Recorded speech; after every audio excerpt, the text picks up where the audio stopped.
You're watching Pix and Politics with Dan Manarino. And welcome back to Pix and Politics, everybody. So this week, a federal judge took control of Rikers Island and took it out of the hands of New York City. So the jail will now be run by an official who reports directly to the judge. In the ruling, Judge Laura Taylor Swain said, quote, current management structure and staffing are insufficient to turn the tide within a reasonable period, end quote. So what does that mean for the jail, riddled with controversy that we've covered over the years? I want to bring in now First Deputy Mayor Randy Mastro to talk about this and more. First Deputy Mayor, great to have you back. Pleasure to be here, Dan. So let me ask you about that judge's decision when it came down. Were you surprised? Nothing surprises me when it comes to the courts as a lifelong trial lawyer and litigator. Let me just say this, okay? The solution to problems in city government are ones that executives, mayors, their administrations should be permitted to solve. The judge rendered a decision that there was a role to be played by an outsider to ensure compliance with certain limited categories of oversight at Rikers. But some would say that the city did have the chance to fix it and failed. Well, actually, if you read the judge's long, over 70-page 77 opinion, pages, yes. Okay, she praised our current commissioner, who's been on the job now for some period of time, and said that she had been making lots of improvements. And in some of the areas where the judge said there should be oversight, the judge nevertheless credited the current commissioner with implementing reforms in that regard and making progress. So one has to wonder why there's a need for monitoring or oversight in those areas. Look, we're going to address the issues at Rikers. We're going to work in any structure that's necessary. We have made substantial progress. The issues that were being talked about when that litigation was brought, and by the court-appointed monitor already in place, are ones that go back to the prior administration. We've made huge progress. We're going to continue to make progress, but we don't need court oversight to get it right. Our commissioner's doing a good job, and we're going to continue to do that. Right, there is court oversight now, right? There is, and we will work within, what the court is requiring, of course. But I am just making the simple, straightforward point that the solution here will come from the administration, not from court oversight. Understood. So I know the administration wants to have ICE back on Rikers Island, and we spoke about this the last time I interviewed you. And it faced pushback by the city council. It is now was in some lawsuits as well. Can you still move forward with a plan to put ICE on Rikers Island now that there is this mediator?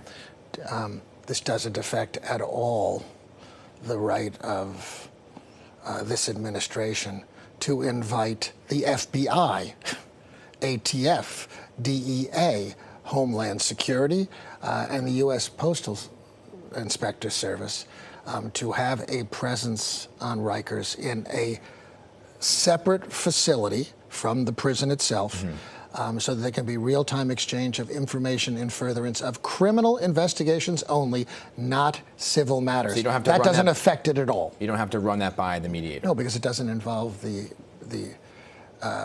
prison system and the very discrete areas for oversight.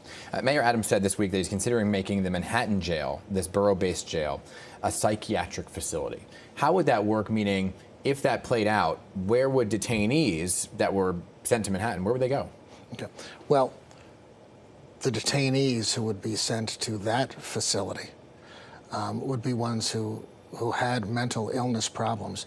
And unfortunately, over 50% of those incarcerated at Rikers have been diagnosed with various forms of mental illness. All too many of them severe forms of mental illness. So there are more than enough people incarcerated at Rikers to warrant one of the borough-based jails being dedicated to mental illness treatment. That's better and more humane for the treatment of those incarcerated because so many of them need mental illness services. Right, but if they didn't need that, where would they go in Manhattan? They would go to one of the other borough-based jails. Obviously, Rikers is one place, and then there will be borough-based jails where those incarcerated at Rikers now will go. Those who need mental illness services in the most severe cases will go to a borough-based jail that provide special services for mental illness. I want to talk about the budget. Now, you laid it out, best budget ever. We had that interview on the Pix and Politics News last week. I had some council members on, Keith Powers, Eric Botcher, who said it was a good budget, but it may not be the best budget ever, and that's why you guys are coming to the negotiating table, right? Hey, that's high praise from the city council, let me tell you. That hasn't happened before. How do you foresee negotiations going? They were saying they would like to see more money for things like parks, for example. How do you see negotiations playing out? I think that this is a budget where, as the mayor likes to say, we will land the plane, and it will be so much easier to land the plane, because who can complain about a budget that creates universal after school, that baselines money for libraries, culturals, parks, sanitation, broadband at NYCHA, so that all the people who live at NYCHA have the same ability to connect with the internet as so many others do. Yeah. There are so many great things that came out of this budget. 3,400 more cops, 3,700 more teachers, early childhood development funding baselined. I'm so proud of this budget and so proud of this mayor and this administration. And for the city council to say, hey, this is a good budget. That is huge progress. Some members are saying that. Well, the speaker and their finance chair said that after they were briefed. Yeah. I want to ask you about Mayor Adams. You recently met with President Trump in D.C., a meeting that the mayor himself called, right? And I want to play what the president had to say about the meeting right after it happened. Almost nothing.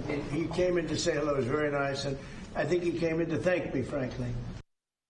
He came in to thank me. So what was he thanking him for? And when the mayor said that he met with the president, he had a very long list of what he actually spoke about with the president. The president says it was almost nothing. Well, let's be frank about it. The mayor obviously went and requested to meet with the president to carry an agenda for New York, because the mayor works with elected officials at every level and tries to deliver for New York and does everything he can to do that. Meetings like that, I think it's best on both sides, and I think the president reflected that, to not talk about the specifics that go on at the meeting. But the mayor did. He did it walking down the street. That's just good politics. The fact of the matter is that, after it emerged that the meeting had happened, right? Everyone, including yourself, is asking what happened at the meeting. We appreciate that the president kept it confidential what happened at that meeting, and as far as the mayor is concerned, but the mayor posted a video of him walking down the street saying, "This is what we talked about." There are specific things that were discussed at that meeting, and I think you will see in the coming weeks how productive that conversation was. But I'm not going to get into the private conversation between the mayor and the president. Understood.